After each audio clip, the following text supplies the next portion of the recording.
দর্শক, ঈদ মোবারক। ঈদ মানি নতুন সকাল, নতুন আলো, নতুন আশা। ঈদ মানি সম্প্রীতির মেলবন্ধন। ঈদ মানি ভালোবাসার সেতুর বন্ধন। সময় বদলেছে, যুগ বদলেছে, কিন্তু ঈদের আনন্দ কিন্তু একই রয়ে গেছে এত বছর পরেও, এবং আমরা কিন্তু সেটি আশা করি।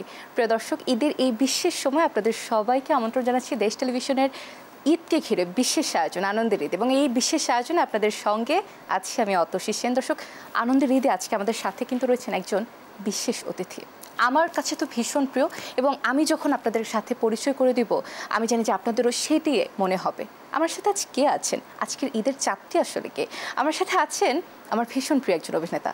তার প্রতিটি চরিত্রই আমাদের মনের মধ্যে গেঁথে আছে বছরের পর বছর ধরে। আমি যদি বলি আমার আছে ঝলের ওসি কামরুল, কিংবা আমি যদি বলি শ্রাবণ মেঘের দিনের পরাণ ঠুলি, কি বলবো?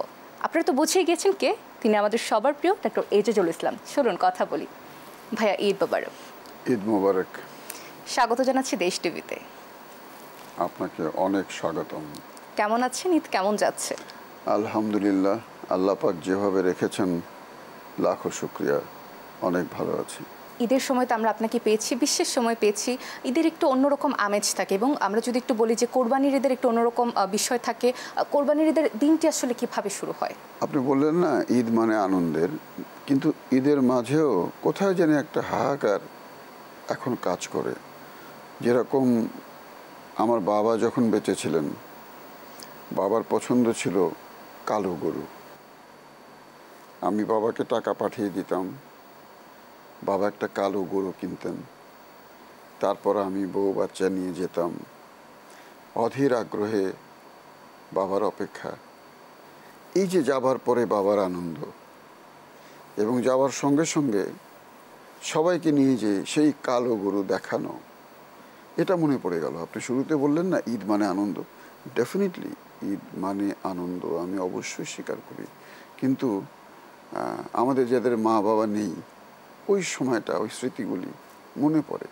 এই আনন্দের মাঝে একটু হাহাকার কাজ করে। এখন তো কুরবানি ঢাকায় দেই। সকালবেলা আমি একদিন আগে ইউজুয়ালি গরু কিনি, এবং আমার গরু কিনতে খুব কম সময় লাগে। আমার মনে হয় বাংলাদেশের মধ্যে আমি সবচেয়ে কম সময় গরু, মানে সবচেয়ে কম সময় আপনি গরু কিনে ফেলতে পারেন। এটির কারণ কি? না, আমার কাছে মনে হয় কি, একটা জিনিস দেখবেন, আমার অ্যাপার্টমেন্টেও দেখি, ভাই কত হয়েছে? 1,10,000। জিতছেন। কত হয়েছে? 1,20,000। না, একটু ঠকছেন। আবার অ্যাপার্টমেন্টের নিচে দেখা যায় যারা থাকে, এদের মধ্যে এটা আলোচনা শুরু হয়ে যায়, কিন্তু অমুক স্যারে জিতছে গো, অমুক স্যারে ঠকছে। মানে বিষয়টা এরকম। এই সময়টায় আমরা ব্যবসা করতে নেমেছি, আমরা সবাই গরুর ব্যবসায়ী। মনে হয় না? আপনি গরু নিয়ে রাস্তায় দিয়ে যান, ভাই কত? জিতছেন জিতছেন জিতছেন। ভাই কত? দাম বেশি হয়ে গেছে। এই বিষয়টি আমাকে কষ্ট দেয়। কিন্তু আমি একটা হাটের মুখে যাই, ভেতরে ঢুকিও না। আমার যেটা বাজেট থাকে, আমি অবশ্যই বড় গরু দেই না, সে সামর্থ্য আমার নেই। মাঝারি, কোনো সময় মাঝারির চেয়েও ছোট গরু আমি কোরবানি দেই। হাটের মুখে গেলাম, এই 5-6টা গরু দেখলাম, যেটা পছন্দ হলো, দাম বললাম, একবার কিংবা দুবার নিয়ে চলে আসলাম। বাহ। তো আমার কাছে মনে হয় যে যদি আমি একটু বেশি দাম দিয়েই কিনি, এবং যে মানুষটি অনেক কষ্ট করে এই গরুটিকে বড় করেছে, বিক্রি করে 2 পয়সা লাভ করবে, তার অর্থনৈতিক অবস্থা কীরকম? অবশ্যই আমার চাইতে অনেক অনেক অনেক নিচুতে। একদম। তাহলে সে যদি আমার কাছে গরু বিক্রি করে 10,000 কিংবা 20,000 টাকা লাভ করে, আমি মনে করি এটা তো আমার প্রশান্তির বিষয়। আর আমি তাকে ঠকিয়ে 20,000 টাকা লাভ করেছি, 20,000 টাকা কম দিয়ে কিনেছি, আমি মনে করি এখানে আনন্দ পাবার কোনো কারণ নেই। আপনি অনেক কিনে দেখেছেন যে ঢাকা থেকে যারা গরু নিয়ে আসে, এরা কাঁদতে কাঁদতে চলে যায়। গরু কেউ নেয় না, বৃষ্টি নামে, ক্রেতা নেই, তারা যে আশা করে এসেছিল সে আশা ভঙ্গ হয়। আমি এটা দেখেছি। এখন তো দেখবার অনেক সুযোগ, অনেক চ্যানেল, খবর কোনো না কোনোভাবে চোখে পড়েই যায়। তো দেখেছি কাচ্ছে, অনেক টাকা দিয়ে, অনেক টাকা লোকসান, হয়তোবা জীবনে আর এই ব্যবসা করতেই পারবেন না। এগুলি দেখবার পরে মনে হয় আমাদের যে আসলে গরু একটু বেশি দাম দিয়ে কেনা উচিত, যাদের যেরকম সামর্থ্য আছে। আমার যদি সামর্থ্য কম হয়, কমের মাঝেই আমি তাকে ২,০০০ টাকা বেশি দিলাম, ১,০০০ টাকা বেশি দিলাম। যে মানুষটি সারাটা বছর ধরে কষ্ট করেছে সে দুটি পয়সা পাক, আল্লাহ পাক তোমাকে তার চেয়ে বেশি দিয়েছেন। তো কুরবানির এই বিষয়টা আমার কাছে ভালো লাগে। আর ৩ দিন থেকে যে শুরু হয়ে যায় কে জিতলো কে হারলো, মনে হচ্ছে এটা একটা হার জিতের খেলা। এটা আমার একদম অপছন্দ। কি দারুণ চিন্তা স্যার, আমি কি বলবো, মানে আমি মুগ্ধ হয়ে শুনছি এবং আমার মনে হচ্ছে যে আসলে কত কিছু শেখবার আছে। ছোটবেলার ঈদে একটু ফিরে যেতে চাই। ছোটবেলার ঈদের দিনগুলো আসলে কেমন ছিল? ছোটবেলার ঈদ তো অনেক আনন্দের ছিল। যেরকম আমাদের ঈদের শার্ট ছিল, প্রতি ঈদে তো আব্বা নতুন শার্ট কিনে দিতে পারেননি। আমার বাবা অনেক বড় সরকারি কর্মকর্তা ছিলেন, প্রথম শ্রেণীর সরকারি কর্মকর্তা ছিলেন, অনেক শিক্ষিত মানুষ ছিলেন, কিন্তু যেহেতু জীবনে কখনো অন্যায় টাকা স্পর্শ করেননি, আমাদের সংসার অভাবেই চলত। আমাদের ঈদের শার্ট ছিল তখন কেরোলিন বলে একটা শার্ট ছিল, কেরোলিন, ওই কাপড়টাকে বলা হতো কেরোলিন। আমার বয়সের যারা তারা চিনবেন। তো আমার এবং আমার ছোট ভাইয়ের দুটি কেরোলিনের শার্ট ছিল।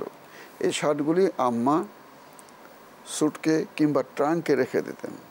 ট্রাঙ্ক হচ্ছে টিনের বানানো বাক্স, আর সুটকেস হচ্ছে চামড়ার বানানো বাক্স।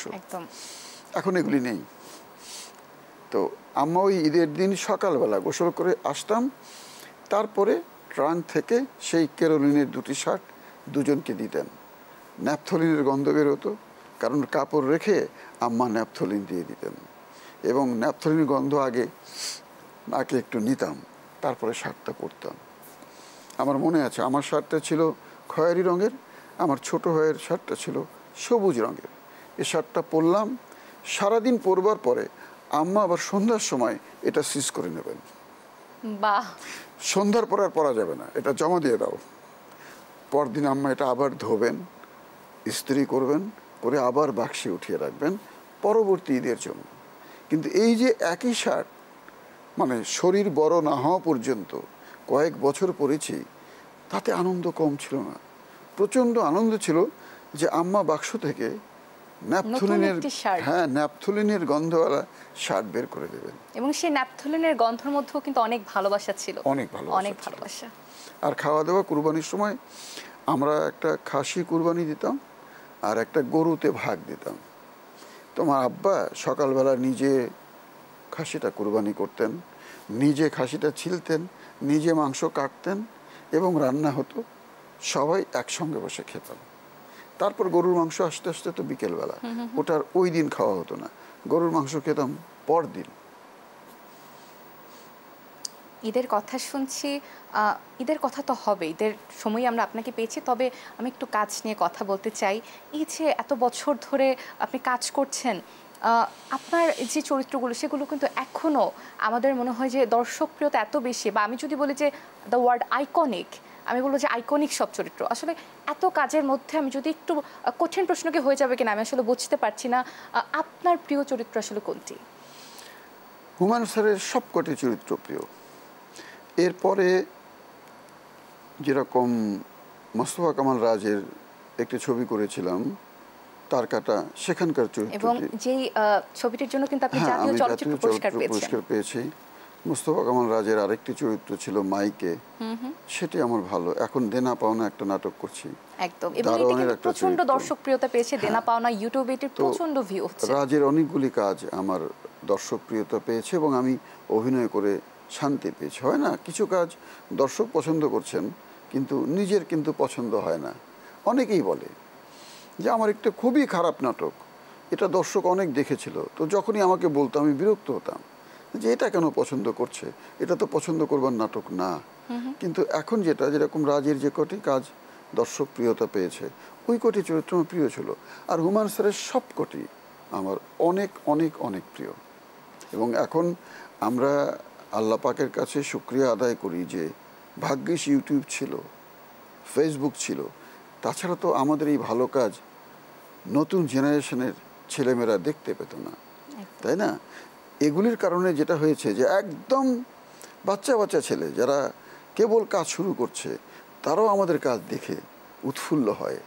তো আমার অবাক লাগে যে সেই হুমায়ুন স্যার কত বছর আগে নাটক বানিয়েছেন, কত বছর আগে ছবি বানিয়েছেন, তার বানানোটা কোন ধরনের ছিল যে তখনকার রিকশাওয়ালা থেকে শুরু করে বিশ্ববিদ্যালয়ের শিক্ষক পর্যন্ত পছন্দ করেছিলেন, যারা এখন বৃদ্ধ, আবার এখনকার যারা একদম তরুণ তারাও পছন্দ করছে যে একজন লেখকের মানে একজন নির্মাতার কোন ধরনের মেধা, যে যিনি এতগুলি জেনারেশনকে মুগ্ধ করতে পেরেছেন।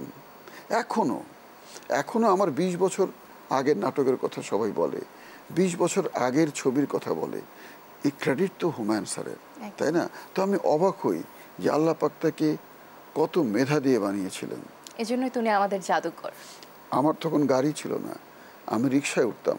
তো অনেকবার রিকশায় ওঠার পরে তখন তো আমার নাম জানতো না, এখন যেরকম সবাই জানে ডাক্তার এজাজ, তখন কেবল আমি হুমায়ুন স্যারের কাজ করছি। তো রিকশায় উঠলে একবার না অনেকবার রিকশাওয়ালা মুখ ফিরিয়ে বলতো, স্যার আপনি হুমায়ুন আমাদের নাটক করেন না। এটা হচ্ছে রিকশাওয়ালার কমেন্ট। আরেকবার আমি মিনিস্ট্রিতে গিয়েছি, তখন তো আমি চাকরিতে, তো মিনিস্ট্রিতে যেতে হয় মিটিংয়ে। তো দেখি আমার পেছনে অনেকেই হাসছেন, তো মানে কানে আসে, তো তো মাঝখান দিয়ে হেঁটে যাচ্ছি, হঠাৎ ফিরে তাকালাম, তো দেখলাম একজন মন্ত্রী মহোদয়ের গাড়ি। তো উনি আমাকে দেখে উনি আর হর্ন দিচ্ছেন না, ওনার টোটাল গাড়ি পেছনের বহর সহ আস্তে আস্তে আসছেন। তো আমি যখন ফিরে তাকে সরলাম, উনি বলছেন আপনি যান, আপনি যান। তখন আমি শুধুই হুমায়ুন স্যারের কাজ করি, বাইরে তখন আমার কাজের ব্যাপ্তি হয়নি। আসলে যে আপনাদের দুজনের যে যুগলবন্দিটা ছিল বা জুটিটা ছিল, আমার মনে হচ্ছে মানে বছর চলে যাবে, যুগ চলে যাবে, আমাদের দর্শকদের মনে গেঁথে থাকবে। বিষয়ে আরও কথা হবে, আমাকে একটু বিরতি থেকে ঘুরে আসতে হচ্ছে। দর্শক দেখছেন আনন্দের ঈদ, আমরা নিচ্ছি একটি ছোট্ট বিরতি, আমাদের সাথেই থাকুন।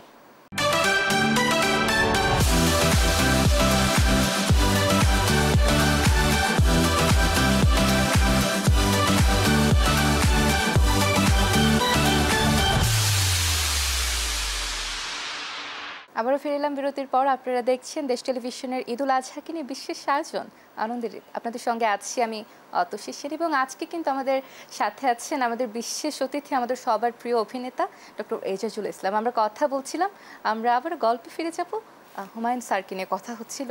এবং আমি আসলে ব্যক্তিগতভাবে দুজনেরই এত বড় ভক্ত, আমি আমার এত ভালো লাগে আজও দেখলে। এবং আমি আসলে দেখতে দেখতে ভাবি যে আপনি যেমনটি বলছিলেন যে রিকশাওয়ালা থেকে বিশ্ববিদ্যালয়ের শিক্ষক হতে মন্ত্রী, সকলের কাছে এই যে জনপ্রিয়তার সমান ধারা অব্যাহত থাকার যে বিষয়টি, এটি কিন্তু খুবই বিরল।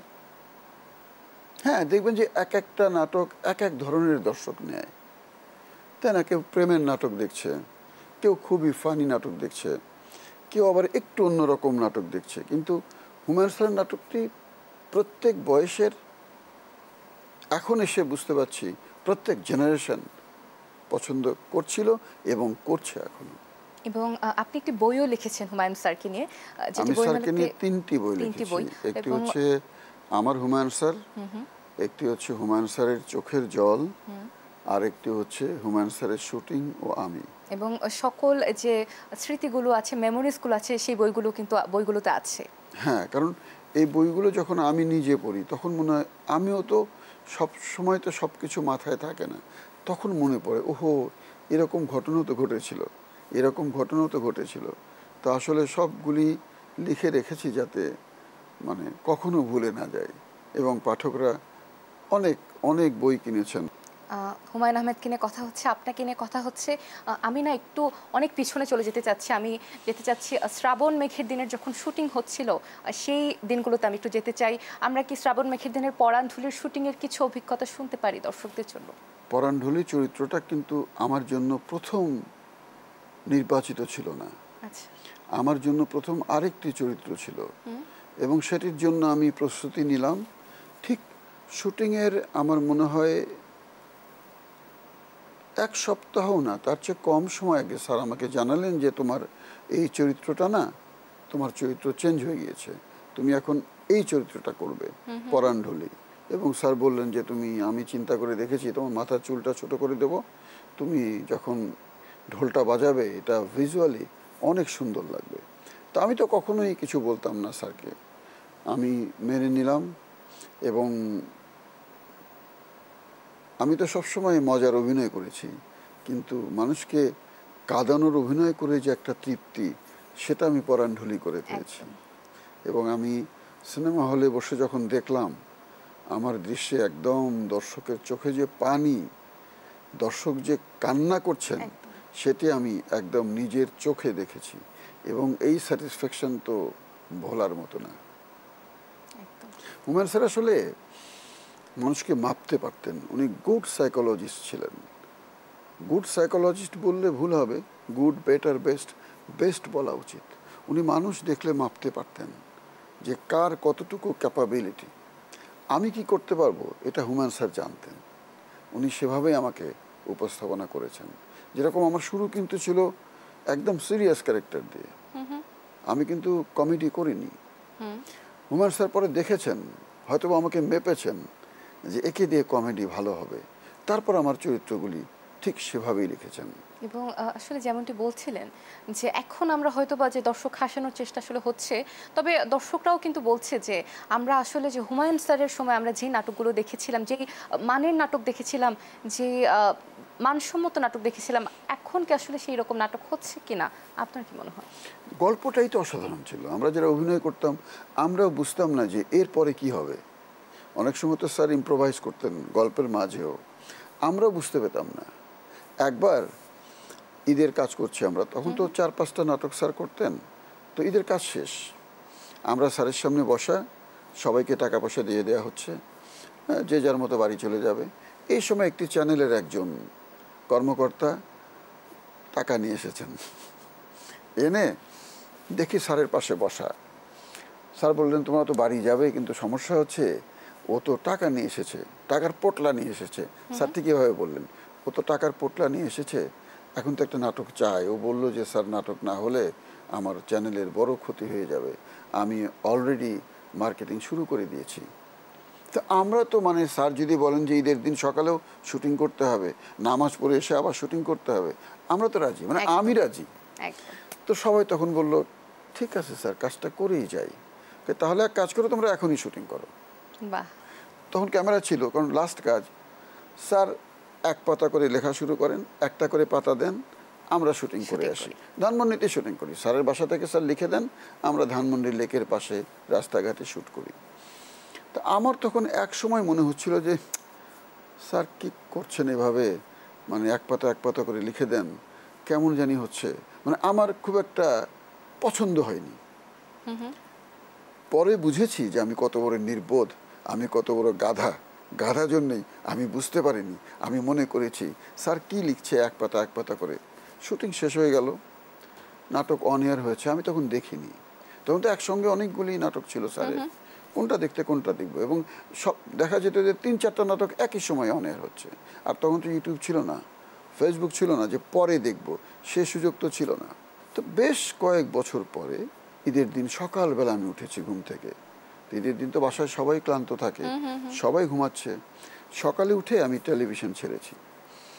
তো টেলিভিশন অন করেই দেখি ওই নাটকটি পুনঃ প্রচার হচ্ছে সকালবেলা। তো আমি একা দেখছি নাটকটি।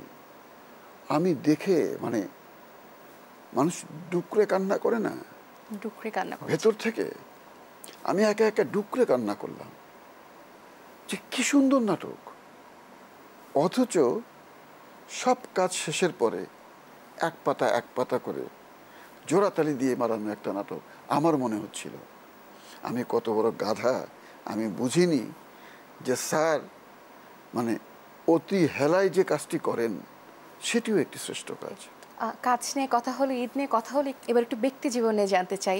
আপনি পেশায় একজন চিকিৎসক, আবার অভিনয় করছেন। আসলে এই যে ডাক্তার থেকে অভিনয় আসা, রংপুর থেকে ঢাকায় আসা, কিভাবে আসলে শুরু হলো সব কিছু? অবশ্যই তো এর পেছনে অনেক স্ট্রাগল রয়েছে। ছোটবেলা থেকেই অভিনয়ের শখটা ছিল, কিন্তু বড় হয়ে যে ডাক্তার হব সে চিন্তাটা ছিল না। বাট বড় হয়ে লেখাপড়া অবশ্যই শিখতে হবে, সম্মানজনকভাবে অর্থ উপার্জন করতে হবে। আমার বাবা বলতেন সবসময় যে দেখো, জীবনের টাকা পয়সা কিন্তু সব না, but you should lead a dignified life. এটা প্রায়ই বলতেন আব্বা। যে জীবনে তোমার বেশি টাকা দরকার নাই, but you must lead a dignified life. তুমি একটি সম্মানজনক জীবন যাপন করবে। মাথায় এটি ছিল যে লেখাপড়া শিখতে হবে, একটি সম্মানজনক জায়গায় থেকে বাঁচতে হবে। ডাক্তার হব না অধ্যাপক হব না ইঞ্জিনিয়ার হব না কৃষিবিদ হব, এগুলি কিন্তু সুনির্দিষ্ট কোনো স্বপ্ন আমার ছিল না। তারপর বাট অভিনয় করব টেলিভিশনে, সিনেমায়, দুই একটা সিনেমা করব, এরকম স্বপ্ন ছিল। তো তারপরে তো ইন্টারমিডিয়েট পাশ করার পরে বিভিন্ন জায়গায় পরীক্ষা দিলাম। তখন আব্বা রংপুরে চাকরি করতেন। আব্বা বললেন যে কয়েক জায়গাতেই সিলেক্টেড হয়েছিলাম।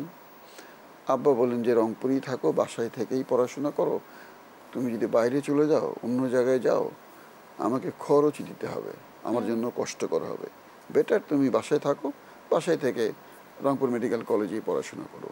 আমার একটা সাইকেল ছিল, আমি সাইকেল নিয়ে বাসা থেকে কলেজে যেতাম আসতাম। একটা ভাঙাল সাইকেল নিয়ে আমার MBBS শেষ। তারপর তো পাশ করবার পরে আমাদের সঙ্গে সঙ্গে চাকরি ছিল না। আমরা পরে কিছুদিন বেকার ছিলাম। যখন বেকার ছিলাম তখন আমি ঢাকা চলে আসি। ঢাকায় এসে এই পাশেই ছিল একটা ক্লিনিক, আহসান ক্লিনিক। তখন ঢাকা শহরে দুটি ক্লিনিক ছিল সবচেয়ে, রাসমণি হসপিটাল এবং আহসান ক্লিনিক। এখন আহসান ক্লিনিক নেই। তো আমি সেখানে জয়েন করলাম মেডিকেল অফিসার হিসেবে। সেখানে থাকি, আত্মীয় স্বজনরা সবাই অনেক বড় লোক ঢাকায়। তো আমি বড় লোকদের বাসায় ঢুকতে ভয় পেতাম, সত্যি কথা। আমার আপন চাচা ছিলেন, চাচা অনেক বড় লোক, কিন্তু তার বাসার সামনে যেতেই ভয় লাগতো যে এত বড় লোক কী করে বাসায় ঢুকবো। আমি কিন্তু চাচার বাসায় গিয়েছিলাম একবার, না গেলে তো অন্যায় হবে, কিন্তু ছিলাম কিন্তু মেসে বন্ধুদের সঙ্গে। সেটা আমার জন্য অনেক আনন্দের ছিল। চাকরি করতাম এক শিফট করে, তখন আমাদের ডিউটি করতে হতো। বিকেলবেলা বেইলি রোডে যেতাম, নাটক দেখতাম, নাটকের শিল্পীদের দেখতাম। সময়টা এইভাবে কেটেছে। তারপর তো সরকারি চাকরি হলো, BCS হলো, তারপরে চলে গেলাম গাজীপুর। কিন্তু ইচ্ছে করেই ঢাকার পাশে ছিলাম, যাতে টেলিভিশনে এবং যদি ভাগ্যে জোটে দু একটা ছবিতে অভিনয় করতে পারি। তারপর সেই গাজীপুরে প্রথম পোস্টিং হলো, সেখান থেকে টেলিভিশনে অডিশন দিলাম, সিলেক্টেড হলাম, বাংলাদেশ টেলিভিশনে কাজ শুরু করলাম। কিন্তু কাজ পাইনি, কারণ তখন তো ঢাকায় থিয়েটার করতাম না, ঢাকায় কোনো পরিচিতিই ছিল না। আমার আত্মীয় স্বজনের মধ্যে কেউ ছিল না মিডিয়ায় যে আমাকে একটু সাহায্য করবে। পরে তো অভিনয়ের আকাঙ্ক্ষা বাদ দিলাম। টেলিভিশনে এনলিস্টেড হওয়ার পর অনেক ঘোরাঘুরি করে যখন দেখলাম যে না, জায়গা মতো চরিত্র পাচ্ছি না, তখন বাদ দিয়ে দিলাম। বাদ দিয়ে আবার পড়াশোনা শুরু করলাম পোস্ট গ্র্যাজুয়েশন করার জন্য। তখন IPGMR ছিল, সেখানে ভর্তি হলাম, পাশ করলাম। পাশ করবার পরে আমাদের স্যার ছিলেন প্রফেসর করিম, হুমায়ুন স্যারের স্কুল ফ্রেন্ড। তার সঙ্গে দেখা করতে যে হুমায়ুন স্যারের সঙ্গে দেখা, আল্লাহ সহায় ছিলেন। হুমায়ুন স্যার কেন জানি আমাকে দেখে পছন্দ করলেন। উনি আমাকে দেখে এমন একটা ভাব ওনার, যে আমার সঙ্গে ওনার অনেক দিনের পরিচয় এবং আমি ওনারই ছাত্র। সেই থেকে শুরু। স্যার নিজে আমাকে ফোন দিয়েছিলেন যে আমি শুটিং করব, আসো গাজীপুরে, তুমি গাজীপুরে চাকরি করো। এই গেলাম, স্যারের শুটিংয়ের তদারকি করি, অভিনয় করি না। তারপরে এক ফাঁকে সাহস করে তাকে বলি যে স্যার আমি টেলিভিশনে এনলিস্টেড, রেডিওতে বহুদিন নাটক করেছি, রেডিওতে খবর পড়েছি, কিন্তু স্যার কেউ সুযোগ দেয় না। আমার মনে আছে স্যার আমাকে আঙ্গুল তুলে বলেছিলেন যে কি বলো, তুমি বিটিভিতে এনলিস্টেড। তখন এনলিস্টমেন্টের একটা অনেক গুরুত্ব ছিল, বিষয়টি অনেক সম্মানজনক ছিল। স্যার আঙ্গুল তুলে বললেন যে তুমি বিটিভিতে এনলিস্টেড, কেউ নিচ্ছে না তোমাকে। আমি বললাম না স্যার, অনেকের কাছে গিয়েছি, অনেক দিন ঘুরেছি। স্যার আঙ্গুল তুলে বললেন যে আমি তোমাকে নেব। সেই যে নেয়া, সেই যে শুরু, মৃত্যু পর্যন্ত তার সাথেই ছিলাম এবং চলছে। আরো গল্প শুনবো, আমাকে আরো একটি বিরতিতে চলে যেতে হচ্ছে। দর্শক দেখছেন আনন্দের ঈদ, নিচ্ছে আরো একটি বিরতি, আমাদের সাথেই থাকুন।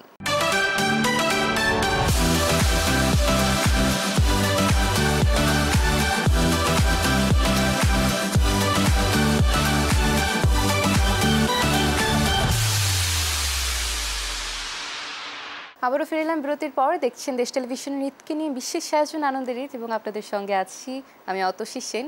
আজকে তো আমাদের সাথে আছেন ডক্টর এইজাজ। আমরা গল্প করছি, গল্প শুনছি, আমরা আবার গল্পে ফিরে যাব। ব্যক্তি জীবন নিয়ে কথা হচ্ছিল, স্ত্রী সন্তানদের নিয়ে একটু শুনতে চাই। এবং অবশ্যই তো আপনার স্ত্রী সন্তানদের অনেক অবদান রয়েছে আপনার জীবনে। এই যে এত দুটো লাইফ ম্যানেজ করা, আসলে আমি বলবো যে ব্যালেন্স করার যে একটি বিষয়টি খুব টাফ হয়ে থাকে, সেই সম্পর্কে জানতে চাই। আমার প্রথম বইয়ের উৎসর্গ ছিল, ওই লেখাটা পড়ি, প্রথম বইয়ের উৎসর্গ ছিল এরকম, এক্স্যাক্টলি মনে পড়ছে না। সংসার ফেলে যখন আমি চিকিৎসকের দায়িত্ব পালন করেছি, অভিনয়ের পেছনে ছুটে বেরিয়েছি, তখন যারা তাদের সময় না দেওয়ার অভিযোগ না তুলে আমাকে উৎসাহ দিয়েছেন, আমার সেই প্রিয় স্ত্রী, কন্যা, পুত্রদের, এ সহযোগিতা না পেলে আসলে কখনোই সম্ভব ছিল না। যখন প্রথম শুরু করি হুমায়ুন স্যারের সঙ্গে, আমার এমনও দিন গিয়েছে যে 1.5 মাস আমি বাসায় নেই। 1.5 মাস, একেবারে নতুন সংসার, আমার ছোট্ট ছোট্ট বাচ্চা।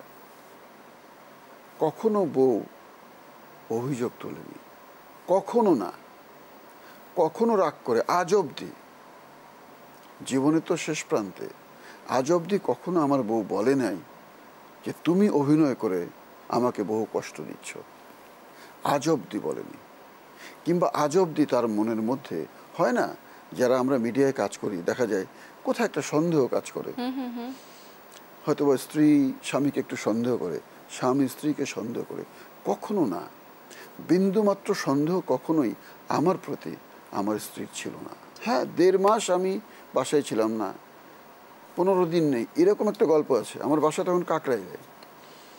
তখন সকালবেলা বউ বাজারের লিস্ট দিয়ে আমাকে বাজারে পাঠিয়ে দিল। তখন কিন্তু ব্যাগ ছিল, ব্যাগ নিয়ে বাজারে যেতাম, এরকম পলিথিন ছিল না। তো আমি বউয়ের দেওয়া বাজারের লিস্ট নিয়ে এই শান্তিনগর বাজারে ঢুকলাম। তার আগে আগে হুমায়ুন স্যার, আমার জীবনের প্রথম মোবাইল ফোন কিন্তু হুমায়ুন স্যার আমাকে গিফট করেছিলেন। আচ্ছা, সে সময়ের মোবাইল আপনারা দেখেছেন কিনা, ঠিক এরকম লম্বা একটা ডান্ডা থাকে, এবং আমরা অনেক অহংকার করে মোবাইলটা হাতে নিয়ে ঘুরছিলাম। তখন মোবাইল ছিনতাই হয়নি, কারণ ছিনতাইকারীরা তখনও মোবাইলকে ছিনতাই লিস্টে ফেলেনি আমার মনে হয়। বা এটা দারুণ কথা। হয় না যে এটা ছিনতাই করবো, ওটা ছিনতাই করবো, মোবাইল ছিনতাই করতে হবে, কারণ কেবল মোবাইল এসেছে, এখনো মোবাইল ছিনতাইটা তারা তালিকায় নেয়নি। এই জন্য আমাদের মোবাইল ছিনতাই হয়নি, একদম হাতে নিয়ে ঘুরতাম। তো কেবল শান্তিনগর বাজারে ঢুকেছি, তখন স্যার ফোন করেছেন, ডাক্তার কোথায়? তা আমি আর বললাম না যে বাজারে। কেন বললাম না? যে যদি বলি বাজারে, হয়তোবা স্যার কোনো কাজের ফরমাইশ দেবেন, আমি বাজারে, এটা শুনলে স্যার ফরমাইশটা দেবেন না। আমি বললাম স্যার বলেন কি করব? স্যার বলেন যে একটু নুহাসপল্লিতে আসতে পারবে? একদম জি স্যার আমি আসছি। শান্তিনগর থেকে একদম নুহাসপল্লি, বাজারের ব্যাগটা একটা দোকানে রেখে স্ট্রেট নুহাসপল্লি।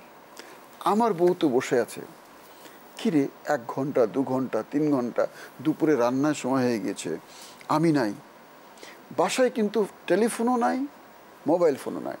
মোবাইল তো একটা আমার হাতে, বউয়ের কাছে তো মোবাইল নেই, টেলিফোনও নেই। বউ আন্দাজ করে নিল যে অবশ্যই সে হুমায়ুন স্যারের কাছে গিয়েছে। আমি সেখান থেকে ফিরেছি আফটার 4 days। বউ অপেক্ষা করেছে, 3 থেকে 4 ঘন্টা পর সে নিজে বাজারে বের হয়েছে, বাজার করে নিয়ে এসেছে, বাসায় রীতিমতো রান্না চলছে। 4 দিন পর আমি ফিরলাম বাসায়, আপনি বুঝবেন। তখন যেটা করতাম, নুহাসপল্লি থেকে সকালে চাকরিতে চলে যেতাম, সেখান থেকে বিকালবেলা আবার নুহাসপল্লি, এভাবে আমার 4 দিন চললো। 4 দিন পর বাসায় আসলাম। বিশ্বাস করেন, একদম সত্যি কথা, দরজা খুলে যখন ঢুকলাম, তখন তো মনের মধ্যে একটা বিরাট অপরাধ বোধ, যে বাজারের ব্যাগ দোকানে রেখে আমি চলে গেলাম। মানে বউ জাস্ট দরজাটা খুলবার পরে সে হাসলো, হাসি দিয়ে বলল যে হুমায়ুন স্যার ডাকছিল না। এই হচ্ছে আমার বউ। কত শান্তিতে যে অভিনয় করে গেলাম, কত শান্তিতে যে চিকিৎসা দায়িত্ব পালন করে গেলাম, এটা ভাষায় প্রকাশ করা যাবে না। মানে আমার পরিবার থেকে কখনো আমার চিকিৎসার ব্যাপারে কিংবা অভিনয়ের ব্যাপারে কোনো রকম বাধা কিংবা কোনো রকম দুঃখ কষ্ট প্রকাশ কেউ করেনি। আমার চেম্বারে এমন হয়েছে, যখন আমি ঢাকা মেডিকেল কলেজে অনেক দিন ছিলাম, তখন আমি সকাল 7টার মধ্যে মেডিকেল কলেজে যেতাম। ওখান থেকে বের হয়ে তখন আমি বিকেলবেলা শুটিং করতাম, খুব অল্প সময়ে, এবং সবাই আমাকে এই সুযোগটা দিয়েছেন, ইভেন হুমায়ুন স্যারও দিয়েছেন। আমি নুহাশপল্লী গেলে স্যার অ্যাসিস্ট্যান্ট ডিরেক্টরদের বলে দিতেন যে ডাক্তারের কাজ আগে করো, করে ওকে ছেড়ে দাও, ও চেম্বারে যাবে। আমি অল্প সময় কাজ করতাম, কাজ করে চেম্বারে যেতাম। এমন দিন আমার গিয়েছে যে রোগী শেষ করতে করতে ফজরের আজান দিয়েছে, ওখান থেকে আবার কলেজ, সেখান থেকে শুটিং, আবার চেম্বার, চেম্বার থেকে আবার কলেজ।